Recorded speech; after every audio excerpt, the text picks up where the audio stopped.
ব্রাজিলীয় উপকূল থেকে মাত্র ২০ মাইল দূরে আটলান্টিক মহাসাগরের নির্জনতায় একটি দ্বীপ জেগে আছে, যার নাম ইলহা দা কুইমাডা গ্র্যান্ডে, যাকে সবাই স্ন্যাক আইসল্যান্ড নামে চেনে। দূর থেকে দেখলে এটিকে প্রকৃতির এক অনন্য সৃষ্টি মনে হতে পারে। ঘন সবুজ বনভূমি, খাড়া পাহাড় আর স্বচ্ছ জল। কিন্তু এই বাহ্যিক সৌন্দর্য একটি ভয়ঙ্কর ফাঁদ। স্থানীয় জেলেরা এই দ্বীপের পাশ দিয়ে যাওয়ার সময় আজও ক্রুশ চিহ্ন আঁকেন আর প্রার্থনায় বিড়বিড় করেন। এটি পৃথিবীর একমাত্র স্থান যেখানে প্রতি বর্গমিটারে 5টি করে বিষধর সাপ রাজত্ব করে। এটি এমন এক জায়গা যেখানে বিবর্তন তার সবচেয়ে নিষ্ঠুর রূপ ধারণ করেছে।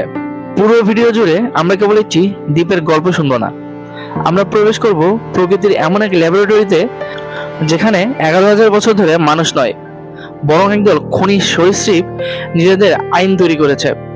তৈরি হন, কারণ এই যাত্রায় ফেরার কোনো পথ নেই। আর আপনি যদি আমাদের চ্যানেলে নতুন হয়ে থাকেন তাহলে অবশ্যই চ্যানেলটি সাবস্ক্রাইব করে দিন। তো চলুন শুরু করা যাক। আজ থেকে প্রায় 11,000 থেকে 13,000 বছর আগে, যখন পৃথিবী শেষ বরফ যুগ থেকে বেরিয়ে আসছিল, তখন হিমবাহ গলতে শুরু করায় সমুদ্রপৃষ্ঠের উচ্চতা নাটকীয়ভাবে বৃদ্ধি পায়। বর্তমান ব্রাজিলের মূল ভূখণ্ড থেকে বিচ্ছিন্ন হয়ে যায় কুইমাডা গ্র্যান্ডে। আর এই বিচ্ছিন্নতার সাথে সাথে সেখানে আটকা পড়ে যায় একদল জারারাখা সাপ। দ্বীপে কোনো শিকারী প্রাণী ছিল না, কিন্তু ছিল না বড় কোনো শিকারও। সাধারণত মূল ভূখণ্ডের সাপেরা ইঁদুর বা ছোট ব্যাঙ খেয়ে বেঁচে থাকে, কিন্তু এই দ্বীপে কোনো স্তন্যপায়ী প্রাণী ছিল না। হাজার হাজার বছর ধরে ক্ষুধার্ত সাপগুলো এক চরম সংকটের মুখোমুখি হয়। টিকে থাকার জন্য তারা মাটির মায়া ত্যাগ করে গাছে চড়তে শুরু করে। তাদের লক্ষ্য হয়ে দাঁড়ায় পরিযায়ী পাখি, যারা দীর্ঘ যাত্রার মাঝে এই দ্বীপে বিশ্রাম নিতে নামতো। কিন্তু এখানে একটি সমস্যা ছিল।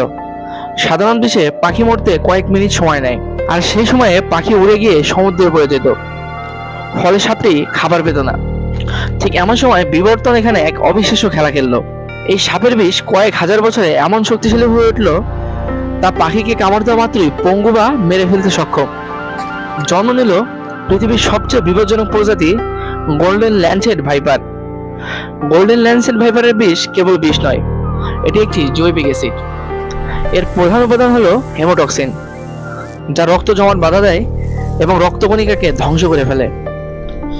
কিন্তু এর বিশেষত্ব হলো এর দ্রুত কার্যকারিতা। মানুষের শরীরে এই বিষ প্রবেশ করা মাত্রই তা প্রোটিন চেনগুলোকে ছিঁড়ে ফেলে। দংশিত স্থানের মাংসপেশি কয়েক মিনিটের মধ্যে কালো হয়ে গলতে শুরু করে, যাকে চিকিৎসা বিজ্ঞানের ভাষায় নেক্রোসিস বলা হয়। এর বিষ মূল ভূখণ্ডের ভাইপারের চেয়ে প্রায় 5 গুণ বেশি শক্তিশালী। কামড়ের পর আক্রান্ত ব্যক্তির কিডনি বিকল হওয়া, মস্তিষ্কে রক্তক্ষরণ এবং অভ্যন্তরীণ রক্তনালী ফেটে যাওয়া অবধারিত। চিকিৎসাবিদ্যায় এর কোনো সুনির্দিষ্ট অ্যান্টিভেনম তৈরি করা অত্যন্ত দুরূহ, কারণ এই প্রজাতির সাপ কেবল একটি দ্বীপে পাওয়া যায়।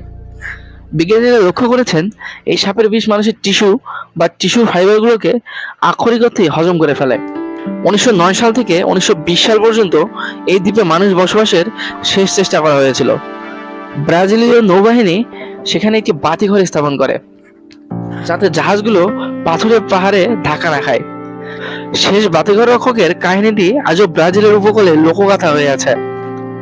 কথিত আছে সেই রক্ষক তার স্ত্রী এবং 3 সন্তানকে নিয়ে দ্বীপে থাকতেন। তারা বাতিঘরের চারপাশের কয়েক গজ জমি সাপের হাত থেকে বাঁচার জন্য পরিষ্কার করে রেখেছিলেন। কিন্তু এক ঝড়ো রাতে সাপেরা খাবারের সন্ধানে বাতিঘরের জানালার কাঁচ ভেঙে ভিতরে ঢুকে পড়ে। রক্ষক তার পরিবার নিয়ে দৌড়ে বনের মধ্য দিয়ে সমুদ্র তীরে রাখা নৌকার দিকে যাওয়ার চেষ্টা করেন, কিন্তু ঘুটঘুটে অন্ধকারে তারা বুঝতে পারেনি যে তারা বনের দিকে নয়, বরং মৃত্যুর দিকে দৌড়াচ্ছেন।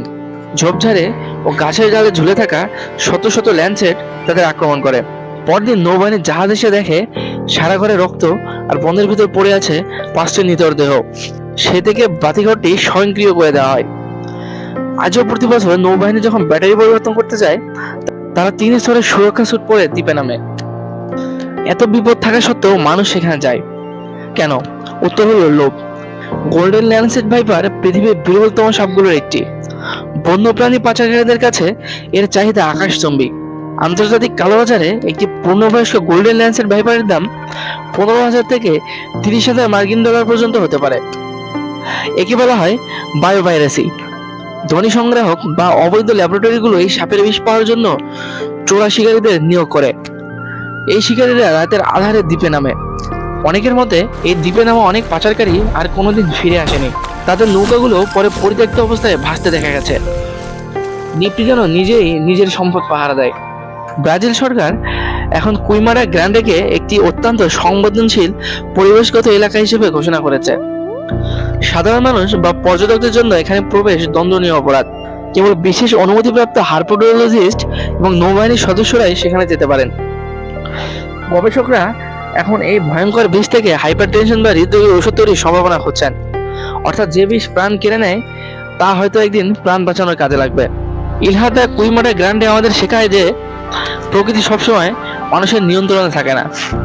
110 একরের এই ভূখণ্ডটি আসলে একটি সোনালী কারাগার, যেখানে সাপেরা রাজবন্দী আর মানুষ সেখানে অনাকাঙ্ক্ষিত আগন্তুক। যখন আপনি এই ভিডিওটি দেখছেন তখন হয়তো সেই দ্বীপের কোনো এক গাছের ডালে একটি সোনালী সাপ ওত পেতে আছে তার শিকারের অপেক্ষায়। আকাশ থেকে নেমে আসা পাখিটি হয়তো জানে না তার জন্য নিচে অপেক্ষা করছে 11,000 বছরের পুরনো এক বিবর্তিত মৃত্যু। কুইমারা গ্র্যান্ডে পৃথিবীর মানচিত্রে এক কলঙ্কিত অধ্যায়, অথচ এটি অনেক বিস্ময়কর, যা আমাদের মনে করিয়ে দেয় কিছু রহস্য অজানাই ভালো আর কিছু দ্বীপে পা না রাখাই ভালো।